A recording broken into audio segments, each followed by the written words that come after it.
GMR airport हम देख रहे हैं कि 100 रुपये के आसपास तक गया, फिर वहां से फिसला, फिर से हमने शुक्रवार को इसमें तेजी बनते हुए देखी। एक पॉजिटिव खबर आई है जीएमआर एयरपोर्ट को लेकर कि जुलाई में पैसेंजर्स की संख्या में करीब करीब 8% के आसपास की बढ़ोतरी हुई है। हमारे साथ जियोजित फाइनेंशियल के गौरांग शाह भी जुड़ गए हैं। गौरांग सर, बहुत शुक्रिया आपका समय देने के लिए। स्वागत है आपके 18 स्वदेश पर। सर, जीएमआर एयरपोर्ट के बारे में आप राय दीजिए। कैसा लग रहा है आपको शेयर और इसका कारोबार? अभिषेक, आपका सभी को प्रणाम और शुभ प्रभात हमारे तरफ से।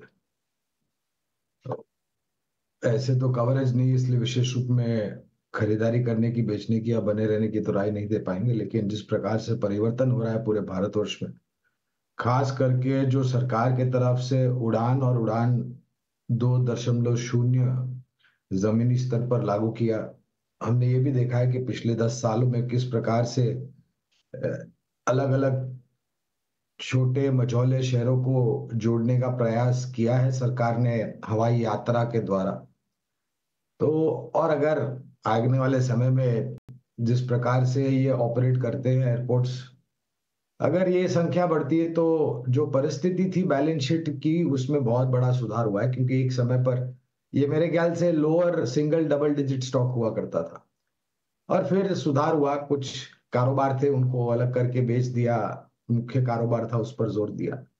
तो परिवर्तन हो रहा है, लेकिन हमारे लिए टिप्पणी करना मुश्किल होगा क्योंकि कवरेज नहीं है।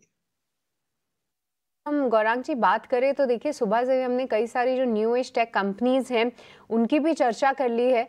और क्या आप समझते हैं कि यहाँ पे बाइंग इंटरेस्ट फिर से लौटता हुआ दिखा है? क्योंकि आप देखिए, जोमैटो में जबरदस्त मूव है, पीबी फिनटेक अच्छा चाल दिखा रहा है, पेटीएम के शेयर में फ्राइडे को ही काफी अच्छा मूव था। साथ ही न्यूली लिस्टेड कंपनी जो कि ऑटो और टेक दोनों मिक्स्ड है, ओला, वो भी सर्किट पे जो है लगातार हम देख रहे हैं कि वो स्टॉक फ्रीज हो रहा है।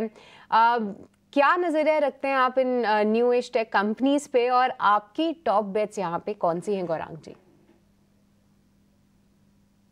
धन्यवाद सृष्टि जी, आपको भी गुड प्रणाम मॉर्निंग। और शुभ प्रभात हमारी तरफ से। तो इतिहास और वास्तविकता हमारे समक्ष है। खास करके एक कंपनी जिसका आपने नाम लिया, वो है जोमैटो।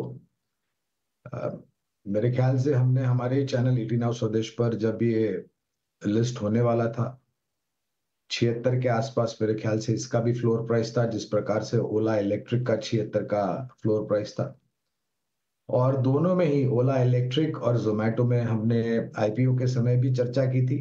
आईपीओ के पहले, आईपीओ के पश्चात, लिस्ट होने के बाद जो इतिहास रहा है, 76 का स्टॉक जोमैटो का मेरे ख्याल से 140-150 तक गया, और फिर आईपीओ के भाव के नीचे फिसला क्योंकि नतीजे बहुत नकारात्मक आए थे।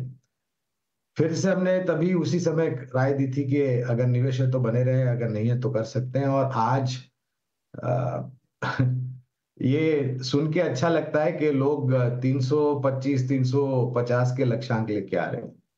तो कवायद तभी भी थी आईपीओ के समय पर, उसके बाद जब वो गिरा आईपीओ के नीचे तभी भी कवायद थी, आज के तारीख में भी है।